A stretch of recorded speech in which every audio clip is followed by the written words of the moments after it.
Good morning. Next topic we are going to discuss is transportation in plants. In this we will see about xylem and phloem, how the plant is taking water and how the food which plant prepare transport to all other parts. Just like हम लोगों ने देखा था that we have the tubes, ऐसा similar arrangement plants में भी है, लेकिन डिफरेंस क्या है?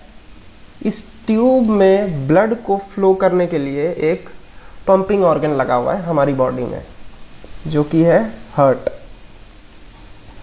लेकिन ऐसा कुछ हार्ट जैसा पंपिंग ऑर्गन प्लांट्स में नहीं होता है। तो जब प्लांट्स में ऐसा पंपिंग ऑर्गन नहीं होता है तो अगेंस्ट द ग्रेविटी इतना ट्रांसपोर्ट कैसे होता है? तो ये डिस्कस अभी हम लोगों को करना है, और ये है transportation in plants. So we have discussed earlier how plants take in simple compounds such as CO2। कैसे लेते हैं? Exchange of gases and photosynthesize energy stored in their chlorophyll containing organs namely leaves। तो यहाँ पे energy store हो गया अब, ठीक है। And other kind of raw material, अब CO2 के अलावा भी तो रॉ मटेरियल चाहिए ना, तो वो कैसे आता है? Other kind of raw material needed for building plant bodies, ठीक है। फोटोसिंथेसिस के लिए तो जो चाहिए मिल रहा है, लेकिन other kind of raw material needed for building the plant body, इसको भी अलग से लेना पड़ेगा कहीं से। तो वो कहाँ से लेते हैं? वो सॉइल से लेते हैं। सॉइल से कौन लेता है? रूट्स लेते हैं उसको। So for plants the soil is the nearest and richest source of raw material, ठीक है। और वहां से हमें क्या मिलता है? Nitrogen, phosphorus and other minerals. हमें मतलब प्लांट्स को, ठीक है, प्लांट्स की बात हो रही है। तो अब देखो यहाँ पे the absorption of these substance therefore occur through the part in contact with the soil, जिसको बोला जाता है रूट्स, ठीक है। यहां तक समझ गए? सॉइल से हमें क्या मिल रहा है? Nitrogen, phosphorus and other minerals. Soil से प्लांट को ये चीज कौन दे रहा है? तो रूट्स। रूट्स जो है वो प्लांट को ये सप्लाई करते हैं, ये सारी चीज कहां से? सॉइल से लेके। If the distance between the soil contacting organs, roots and chlorophyll containing organs such as leaves are small, then तो energy and raw material can easily diffuse higher concentration से lower वाला concentration पे चला जाएगा diffusion के through। लेकिन but if the distance become large because of the changes in the plant body design, diffusion process जो है वो alone is not sufficient। तो एक प्रॉपर सिस्टम ऑफ ट्रांसपोर्टेशन चाहिए होता है वैसे सिचुएशन के लिए, ठीक है। तो ये समझ गए? अगर रूट्स और लीफ पास पास है तो डिफ्यूजन के थ्रू चीजें हो जाएंगी। अगर प्लांट का डिजाइन थोड़ा अंतर है, जिसमें लॉन्ग स्टेम है, तो इस केस में हमारे पास ट्रांसपोर्टेशन के लिए एक proper system of transportation is required. अगर हमें ज्यादा हाइट तक चीजों को पहुंचाना है तो, क्योंकि ये अगेंस्ट द ग्रेविटी मूव होना है। अभी आप देखिए हमारे पास हार्ट है जो कि पंप करती है चीजों को, लेकिन प्लांट के पास ऐसा नहीं है। तो इमेजिन करो कि वो लोग कैसे ट्रांसपोर्टेशन करते होंगे बिना किसी पंपिंग ऑर्गन के, ठीक है। तो वही हम लोग अभी देखने जा रहे हैं। जाइलम और फ्लोएम रहता है उसमें, एक फूड को ट्रांसपोर्ट करता है, एक वाटर को ट्रांसपोर्ट करता है। तो देखो energy needs differ between different body design. Plant do not move, plant move नहीं करता है। Plant body have a large proportion of dead cell, ठीक है। As a result plant have low energy needs and can use relatively slow transport system. हमें क्या है? हमें हर वक्त कहीं जाना आना, तो हमें एनर्जी का रिक्वायरमेंट ज्यादा होता है। तो इसके लिए ट्रांसपोर्टेशन सिस्टम जो है वो काफी फास्ट होना चाहिए, क्योंकि एनर्जी का रिक्वायरमेंट अगर ज्यादा है तो सेल में एनर्जी ज्यादा प्रोड्यूस हो रहा होगा, कॉन्सिक्वेंटली कार्बन डाइऑक्साइड भी ज्यादा रिलीज हो रहा होगा। तो वहां से हमें वेस्ट प्रोडक्ट को भी तो निकालना है ना, लेकिन प्लांट में जब चीजें स्लो हो रही हैं तो एक स्लो ट्रांसपोर्टेशन सिस्टम भी काम कर सकता है वहां पे अच्छे से। तो देखो डिजाइन किस तरह से की हुई है नेचर ने चारों तरफ, ठीक है, जिसको जितनी जरूरत है उस टाइप का उसको दिया हुआ है ट्रांसपोर्टेशन सिस्टम। अब जैसे हमें हर्ट की जरूरत थी तो हमारे को हर्ट मिल गया, प्लांट जो है वो लो एनर्जी नीड्स वाला है तो उसको स्लो ट्रांसपोर्टेशन सिस्टम मिला। तो the distance over which transport systems have to operate however can be very large in plant such as very tall tree.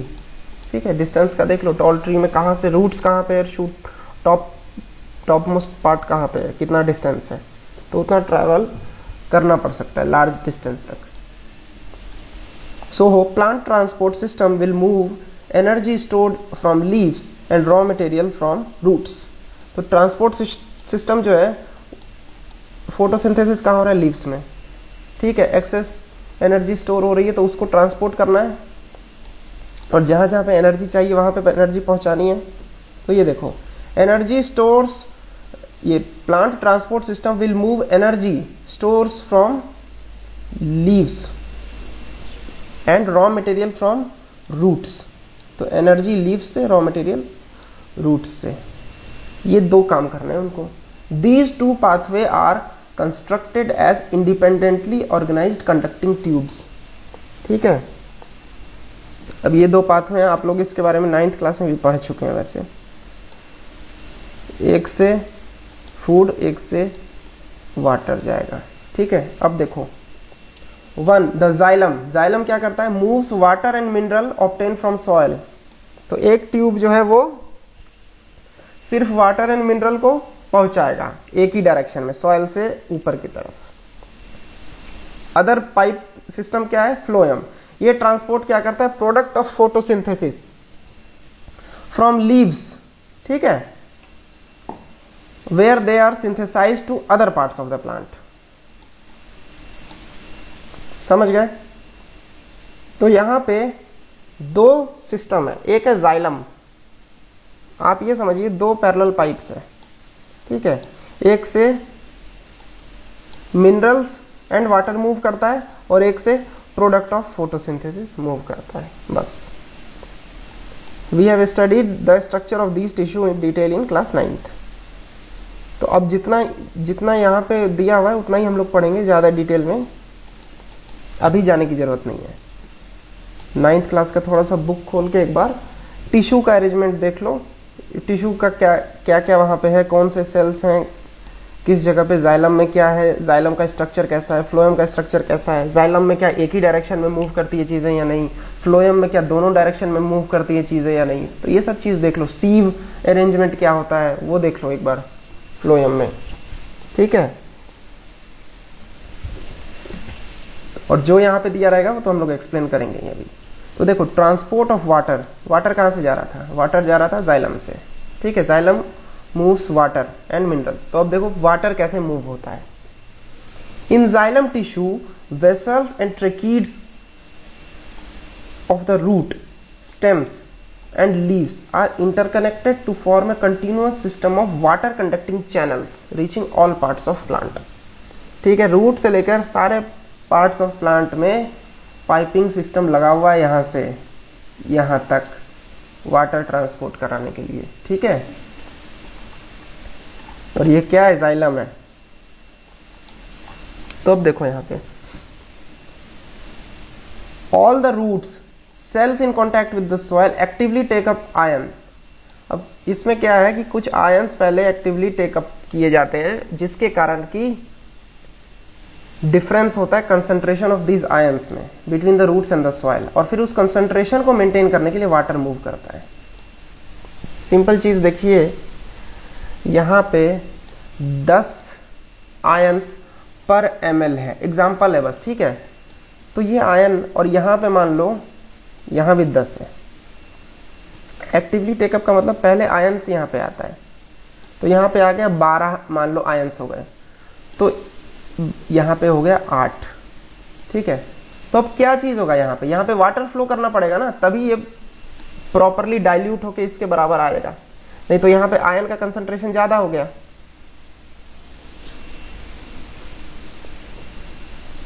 देखो ये रूट्स के अंदर कुछ आयंस हैं, ठीक है, और वाटर है, यहाँ भी आयंस है और वाटर है। तो मेरे को वाटर को अंदर लेना है, तो वाटर को अंदर लेने के लिए पहले मैं क्या करता हूँ, आयंस अंदर आ जाता है, ठीक है। This creates a difference in the concentration of this ions between the roots and the soil. और वो आयंस के आने के बाद यहाँ पे आयन का कंसंट्रेशन ज्यादा हो गया, जहां पे आयन मूव करेगा वहां पे ज्यादा हो जाएगा आयन का कंसंट्रेशन। तो अब इस कंसंट्रेशन को कम करने के लिए वाटर आएगा अंदर, एक स्पेसिफिक चैनल होता है, ठीक है, उससे वाटर आता है रूट्स के अंदर। So water therefore moves into the root from the soil to eliminate this difference.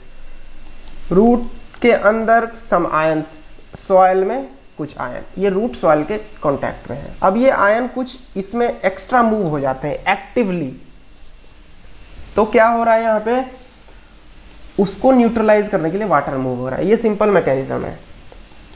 This means there is a steady movement of water into the root xylem. Root के जाइलम में steady movement of water हो रहा है, creating a column of water that is steadily pushed upward.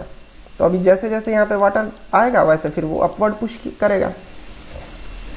अब लेकिन सिर्फ यही वाला प्रेशर सफिशिएंट नहीं होता पूरे प्लांट में ऊपर तक पहुंचा देने के लिए पानी को, ठीक है। तो इसके लिए एक लीफ में भी मैकेनिज्म होता है, ठीक है, ट्रांसपिरेशन बोलते हैं उसको, तो वो अभी हम लोग पढ़ेंगे। However the pressure by itself is unlikely to be enough to move water over the heights, जो कि हम लोग प्लांट में देखते हैं, ऊंचे प्लांट में। So plant use another strategy to move the water in the xylem upward to the highest point. और ये क्या होता है, ये होता है provide that the plant has an adequate supply of water, provided कि भाई पानी तो है वहां पे, the water which has lost through the stomata replaced by water from the xylem vessel. अब स्टोमाटा से वाटर लॉस होता है जब, तो फिर यहाँ पे भी सक्शन क्रिएट होता है और नीचे से पानी ऊपर आता है, ठीक है। स्टोमाटा की बात हम लोग कर चुके हैं पहले स्टार्टिंग चैप्टर में। तो यहाँ पे देखो क्या हो रहा है, provided that the plant has an adequate supply of water, the water which is lost through the stomata is replaced by water from xylem vessel in the leaf. In fact, evaporation of water molecule from the cells of a leaf create a suction which pull water from xylem cell of the root. Simple चीज़ है, यहाँ पे xylem, ये यहाँ पे leaf के stomata से जब वाटर रिलीज हो रहा है तो यहाँ पे वाटर की कमी के कारण सक्शन क्रिएट होता है, जो कि रूट जाइलम से और खींचता है पानी को ऊपर की तरफ, ठीक है। तो यहाँ पे क्या है, पुश फैक्टर काम कर रहा है, पानी अंदर आ रहा है, और यहाँ पे पुल फैक्टर काम कर रहा है, जहाँ से पानी निकल रहा है। तो यहाँ से पानी ज़्यादा निकालते रहोगे तो यहाँ पे सक्शन क्रिएट हो जाएगा और यहाँ अंदर और पानी आएगा। तो ये दो फोर्सेस काम करती है वाटर को ट्रांसपोर्ट करने में, फ्रॉम रूट्स, सॉइल से roots and then to the top most part, ठीक है। The loss of water in the form of vapour from the aerial part of plant is known as transpiration. Important word है, इसको समझ लीजिए। Transpiration किसको बोलते हैं, loss of water vapour from aerial part of plant. अब आओ यहाँ पे, the transpiration help in absorption of and upward movement of water and minerals, ठीक है, dissolve in it from the roots of the leaves, roots to the leaves.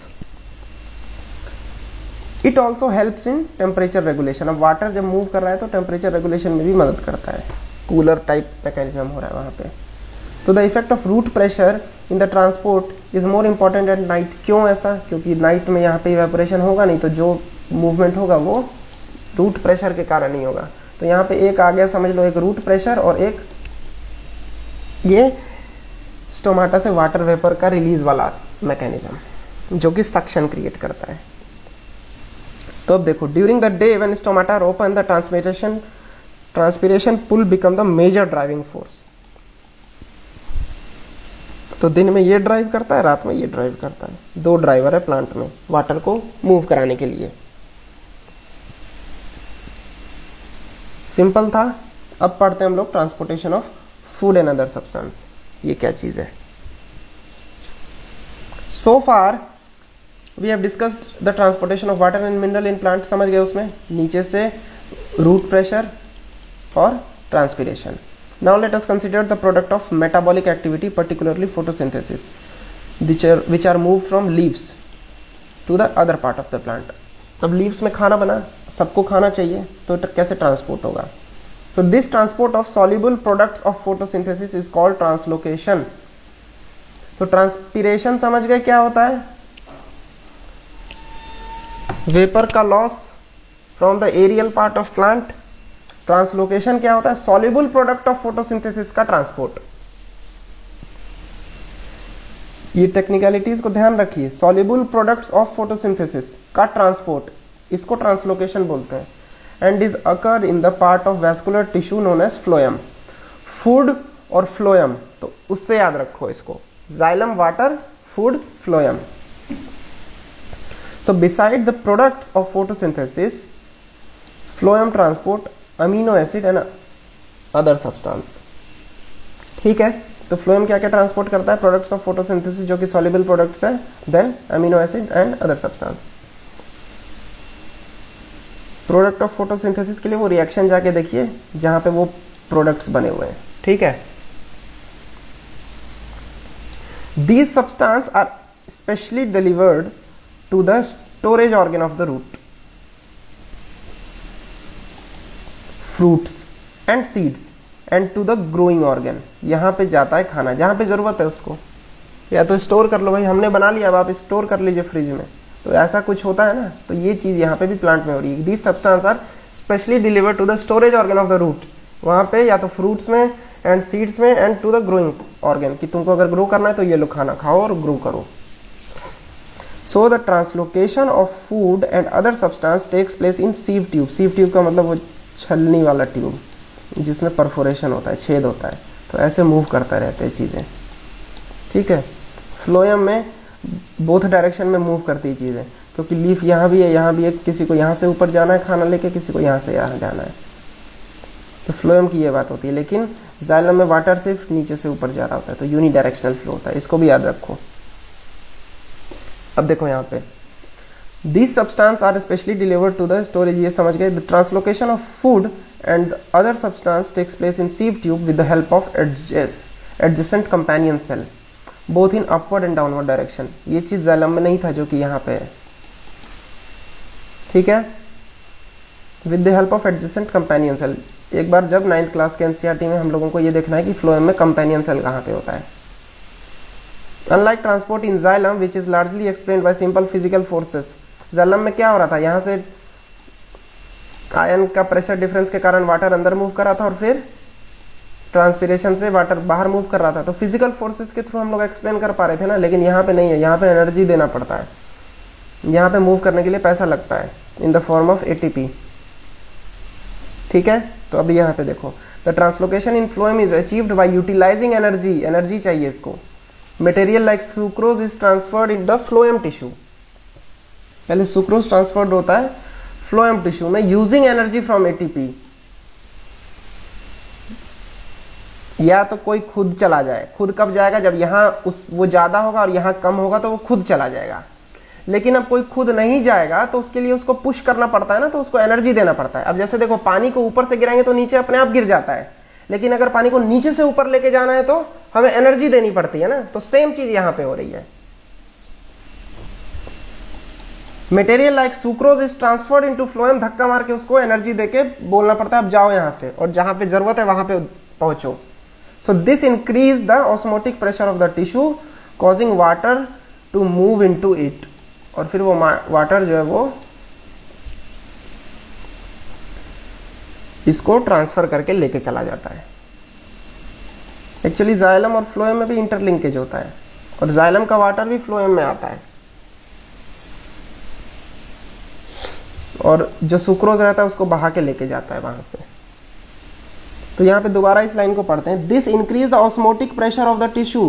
क्यों? क्योंकि sucrose चला गया वहां पे, causing water to move into it. अब sucrose आ गया वहां पे तो वाटर का कंसंट्रेशन, सुक्रोज का कंसंट्रेशन यहाँ पे ज्यादा हो गया तो वाटर उसको डाइल्यूट करने के लिए आ जाएगा वहां पे, और this pressure move the material into the phloem tissue, phloem to the tissue which has less pressure.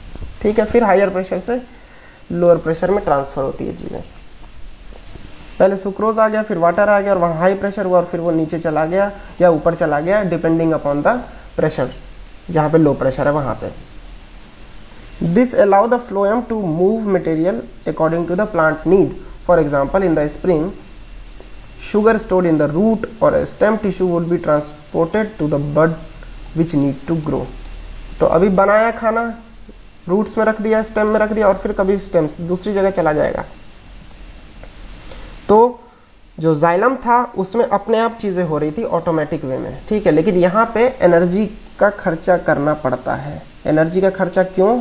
क्योंकि मटेरियल लाइक सुक्रोज को हमको फ्लोएम टिश्यू में ट्रांसफर करना है, जिससे कि ऑस्मोटिक प्रेशर ऑफ टिश्यू बढ़ जाता है और फिर वाटर उसमें मूव करता है अगल बगल से, और वो फिर लेके जाता है मटेरियल को फ्लोएम से उस टिश्यू में जहाँ पे प्रेशर कम है।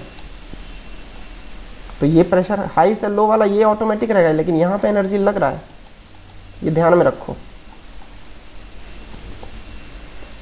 ठीक है। ये ऑक्सीजनेटेड डीऑक्सीजनेटेड ब्लड वाला पार्ट जो है, ये सब जरा एक बार आप ट्राई करना।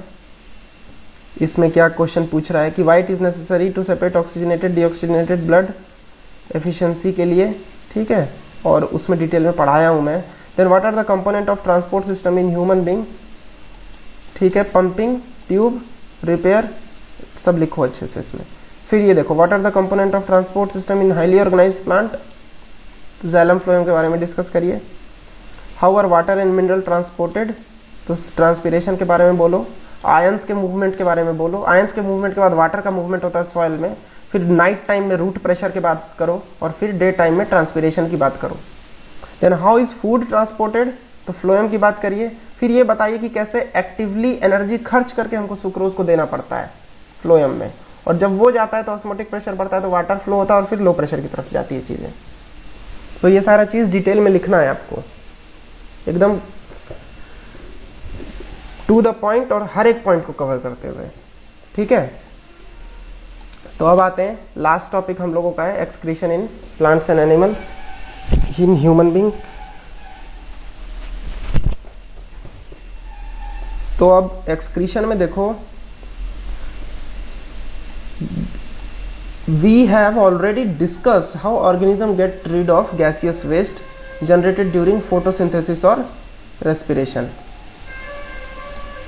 कैसे वेस्ट रिलीज करते हैं वो लोग, डिस्कस किया है हम लोगों ने, याद करो, ठीक है। क्या पता ऑक्सीजन जो तुम्हारे लिए या हमारे लिए अच्छा है, वो किसी के लिए वेस्ट हो और उसको रिलीज करना पड़ता हो। याद है नाइट में प्लांट जो है वो क्या रिलीज करता है और दिन में क्या, तो वो ही चीज है, वो उस समय उसका रिमूवल ऑफ टॉक्सिक वेस्ट हो रहा था, ठीक है। तो एक बार बुक पे रीड करिए आप। मेन मोटिव ये है कि आप एनसीईआरटी की बुक को लाइन बाय लाइन रीड करना सीख जाओ। मैं खुद ये प्लेन पेपर पे एक्सप्लेन कर सकता हूँ सारी चीजें, लेकिन एक बुक को रीड करके समझाने में क्या होगा कि आपको भी खुद ये लगेगा कि अच्छा ये चीज है, तो ये चीज अब मैं खुद भी करके और समझ सकता हूँ खुद से। देखो बुक को रीड करने से, मैं भी खुद ये सब पढ़ा हूँ, जितनी बार रीड करोगे उतनी बार एक नया पर्सपेक्टिव मिलता है, ठीक है। कैसे चीजें मूव हो रही है ना, ये अभी कुछ समझ में आ गया, लेकिन जब दोबारा खुद रीड करोगे तो एक अलग से एक फीलिंग आएगी कि अच्छा हाँ ऐसे ही मूव होता होगा। अब जैसे ये लंग्स वाली बात कर रहा हूं मैं, 11th-12th क्लास में भी रेस्पिरेटरी सिस्टम वगैरह पढ़ाया गया है, और उस बुक को मैं खुद भी रीड करता था बार बार, तो प्रॉपर फिर समझ में आने लगा कि अच्छा हाँ लंग्स से इस तरह से गैसेस का एक्सचेंज हो रहा है हर चीज। तो खुद से रीड करो और फिर फील करो चीजों को, तो ज्यादा मजा आएगा पढ़ने में। तो इसी तरह अब जैसे मैं आपके सामने बुक रीड कर रहा हूं, तो आपको भी ये लग रहा होगा कि now this is not a tough task to read a book and understand. हम कुछ ज्यादा एक्स्ट्रा नहीं बता रहे हैं, जो चीज बुक में लिखा हुआ है वही बता रहा हूं, ठीक है। तो बुक रीडिंग का हैबिट डालो। तो स्टार्ट करते हैं एक्सक्रीशन के बारे में कि क्या कैसे हो रहा है। तो other metabolic activity generate nitrogenous matter which need to be removed. The biological process involve is called excretion. ये लाइफ प्रोसेस में हम लोग ये पढ़ चुके हैं कि वेस्ट को रिमूव करने को एक्सक्रीशन बोलते हैं। तो अब देखो, different organisms use varied strategy to do this. अब जैसे यूनिसेलुलर वाले में क्या था, वो ऐसे रैप अप करके खाना अंदर चला जाता था फूड वैक्यूल में और फिर डिफ्यूजन के थ्रू बाहर चला आता था। Then unicellular organism remove this waste by simple diffusion, ठीक है। नाइट्रोजिनस वेस्ट ज्यादा अंदर हो गया कंसंट्रेशन, तो वो बाहर चला जाएगा। As we have seen in the other processes, complex multicellular organism के पास स्पेशलाइज्ड फंक्शन होता है। तो अब वही स्पेशलाइज्ड फंक्शन, ये सेंट्रल थीम है सबका कि कॉम्प्लेक्स के पास स्पेशलाइज्ड फंक्शन है, तो उसको पढ़ लो, समझ लो उसको। तो अब देखो यहाँ पे excretion in human beings. Excretory system of human beings include a pair of kidney, a pair of ureters, a urinary bladder and a urethra. Figure में देखिए kidney, ureters, urinary bladder, urethra. Kidney are located in the abdomen on one either side of the backbone. समझ गए? Urine produce in the kidney, kidney में urine produce होता है, ureter से पास होके urinary bladder में स्टोर होता है और फिर यूरेथ्रा के थ्रू रिलीज होता है। So how is urine produced? तो यूरिन में अब देखो क्या हम लोगों ने क्या पढ़ा यहाँ पे, नाइट्रोजिनस वेस्ट को आउट करना है ना मेरे को। अब जैसे लंग्स में कार्बन डाइऑक्साइड को छोड़ के आते थे और एक्सहेल करके हम एटमॉस्फेयर में उस टॉक्सिक को रिमूव कर देते थे, उसी तरह एक ये फिल्ट्रेशन सिस्टम है जहां से नाइट्रोजिनस वेस्ट को छोड़ के आएगा और ब्लड, और फिर उसको हम लोग यहाँ से रिलीज कर देंगे। तो अब ये देखो, how is the urine produce? The purpose of making urine is to filter out waste from the blood. Blood से वेस्ट को निकालना है। जैसे CO2 जो है वो ब्लड से निकला लंग्स में, उसी तरह से नाइट्रोजिनस वेस्ट जो कि यूरिया या यूरिक एसिड है वो रिमूव होता है ब्लड से किडनी में, ठीक है। It is then no surprise that basic filtration unit in the kidney like in the lungs is a cluster of thin walled blood capillaries. ये देखो यहाँ पे thin walled blood capillary, capillary समझ गए ना। अब बड़ा arteries, arterioles, capillary, venules, veins. तो ये जो छोटा पाइप है, छोटे ट्यूब्स को बोल रहा है अभी ये, ठीक है। जैसे लंग्स में बट रहा था ना, ब्रांचेस बट रहे थे और लास्ट में एल्वियोलस देखा था हम लोगों ने, तो उसी तरह यहाँ भी है। अब क्यों यहाँ पे है? क्योंकि थिन वॉल जब तक नहीं होगा एक्सचेंज कैसे होगा? तो वही वाला चीज।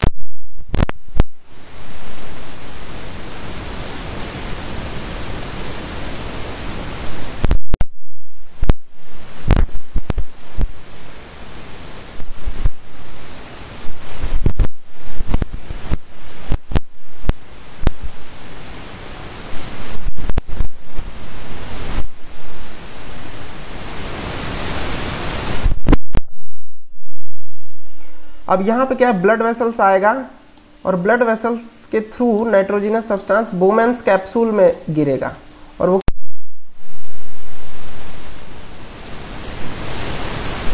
मेन ट्यूब में जाके यूरेटर, यूरेथ्रा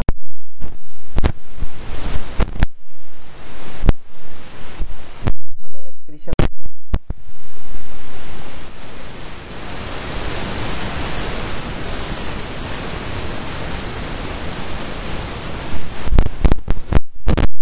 वाला फंडा चलेगा।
वेस्ट जो है वो किडनी में बन रहा है। किडनी में का यूनिट छोटा क्या है, क्या होती है, ब्लड जो है वो एक ट्यूब के थ्रू आ रहा है, समझ लो ये ट्यूब से आया, उसके बाद से ये ट्यूब छोटे छोटे capillaries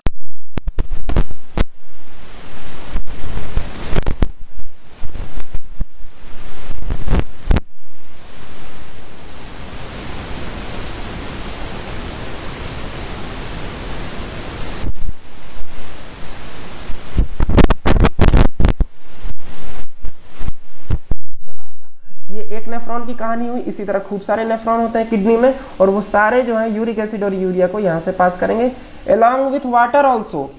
that will depend upon कि तुम्हारे बॉडी में कितना वाटर है। अगर कम वाटर है तो फिर यहाँ सारा वाटर एब्जॉर्व कर लेगा, अगर ज्यादा वाटर है तो फिर वाटर के थ्रू डाइल्यूट करके उसको यूरेटर, यूरेथ्रा, यूरिनरी ब्लैडर और यूरेथ्रा के थ्रू आउटसाइड रिलीज करेंगे। तो यहाँ तक हम लोग समझ गए हैं, ठीक है। अब किसी का किडनी फेलियर हो जाता है तो उसके लिए डायलिसिस का नाम सुना होगा आप लोगों ने कि उसको डायलिसिस पे रखा गया है। तो डायलिसिस में भी किडनी जैसा ही फंक्शन होता है, सिवाय एक डिफरेंस के, वो अभी हम लोग देख लेते हैं इसमें, कि आर्टिफिशियल किडनी हेमोडायलिसिस, इसमें क्या होता है, kidney is are vital organ for survival and several factor like infection, injury और restricted blood flow to kidney reduce the activity of kidney, this lead to accumulation of poisonous waste. तो अब इसको निकालें कैसे, तो फेलियर ऑफ किडनी के लिए dialysis को यूज किया जाता है। अब इसमें क्या होता है, यहाँ से ब्लड लिया गया, line from artery to pump, और फिर यहाँ पे वही, अब जैसे देखो ग्लोमेरुलस था ना, तो उस तरह की चीज है यहाँ पे। Artificial kidney contain a number of tubes with semi permeable lining and suspended in A tank with dialysing fluid. अब इसका ऑस्मोटिक प्रेशर जो है वो ब्लड के बराबर रहता है, एक्सेप्ट कि ये येलो वाले लिक्विड में नाइट्रोजिनस वेस्ट नहीं रहेगा। यहाँ नाइट्रोजिनस वेस्ट रहेगा तो फिर घुस ही जाएगा ब्लड के अंदर, तो इसलिए नाइट्रोजिनस वेस्ट येलो वाले फ्लूइड में नहीं रहता है। और ब्लड जो है जब वो पास होता है तो वो ब्लड के नाइट्रोजिनस वेस्ट को लगता है कि अरे बाहर तो नाइट्रोजिनस वेस्ट का कंसंट्रेशन कम है, चलो बाहर चलते हैं, तो ब्लड से नाइट्रोजिनस वेस्ट बाहर आ गया, जैसा कि बोमेंस कैप्सूल में होता है वैसा। और नाइट्रोजिनस वेस्ट यहाँ पे कलेक्ट हो जाता है और डायलाइजिंग फ्लूइड को डालते रहते हैं और फिर ब्लड वापस सर्कुलेट हो जाता है। तो जो चीज यहाँ किडनी में हो रही थी वो चीज यहाँ पे हो गई, ठीक है। लेकिन यहाँ पे एक चीज नहीं होता है, वो होता है रीएब्जॉर्प्शन, ठीक है। तो ये देखो यहाँ पे, the fluid has same osmotic pressure, the patient blood is pass through these tubes during the passage, waste product from the blood pass into dialysing fluid by diffusion, ठीक है, और the purified blood is pumped back. This is similar to the function of kidney, but it is different since there is no reabsorption involved. Normally in the healthy adult 180 liter filtration होता है, लेकिन only a liter or 2 a day actually excreted। तो ये आप समझ गए artificial kidney के बारे में। लास्ट पैराग्राफ हम लोगों का है एक्सक्रीशन इन प्लांट के बारे में। मोस्टली हम लोग इसके बारे में पढ़ चुके हैं। और फिर ऑर्गन डोनेशन की बात यहाँ पे की गई है। ऑर्गन डोनेशन जो एक जनरस एक्ट होता है, donation of an organ may be done by consent of the donor, anyone regardless of the age, gender can become a organ और a tissue donor. Organ donation की India में हालत ज़्यादा अच्छी नहीं है as compare to other countries, इसलिए जब यहाँ पे किसी का किडनी ख़राब हो गया या लीवर ट्रांसप्लांटेशन की बात होता है तो हम लोगों को मिलती नहीं है चीज़ें। तो ये पैराग्राफ आप लोगों को जागरूक करने के लिए एक बार ज़रा आप इस पर पढ़िए कि ऑर्गन डोनेशन जो है वो कितना इम्पॉर्टेंट है। हम लोगों के कल्चर्स और कस्टम्स जो हैं उसके कारण इंडिया में ऑर्गन डोनेशन उतना पॉपुलर नहीं है। Transplantation is required because recipient organ has been damaged. तो ट्रांसप्लांटेशन के लिए दूसरे पर्सन का डोनर का हमको चाहिए होता है ऑर्गन। कॉमन ट्रांसप्लांटेशन जो है वो cornea, kidney, heart, liver, pancreas, lungs, intestine, bone marrow का होता है। And most organ and tissue donation occur just after the donor has died और when the doctor declared the person brain dead. तो इसलिए अब ऐसा नहीं कि ऑर्गन डोनेशन करना है तो आप जब जिंदा हो तो आप केस निकाल के लेके जाएंगे। It is after your death only. आपके डेथ के बाद आपका ऑर्गन जो है वो किसी और के भी काम आ सकता है, ठीक है। But some organ such as kidney, part of liver, lungs can be donated while the donor is alive. अब किसी को बचाना है आपको, तो कुछ ऑर्गन्स के पार्ट को हम लोग जब डोनर अलाइव होता है तब भी यूज़ कर सकते हैं, डोनेट कर सकते हैं। तो ये ऑर्गन डोनेशन के बारे में थोड़ा सेंसिटाइजेशन हो गया आपका। इसके बारे में और थोड़ा पढ़िए कि कितना ऑर्गन यहाँ पे डोनेट किया जाता है और कितना दूसरे कंट्री में, तो आपको फिर नंबर्स के थ्रू पता चलेगा।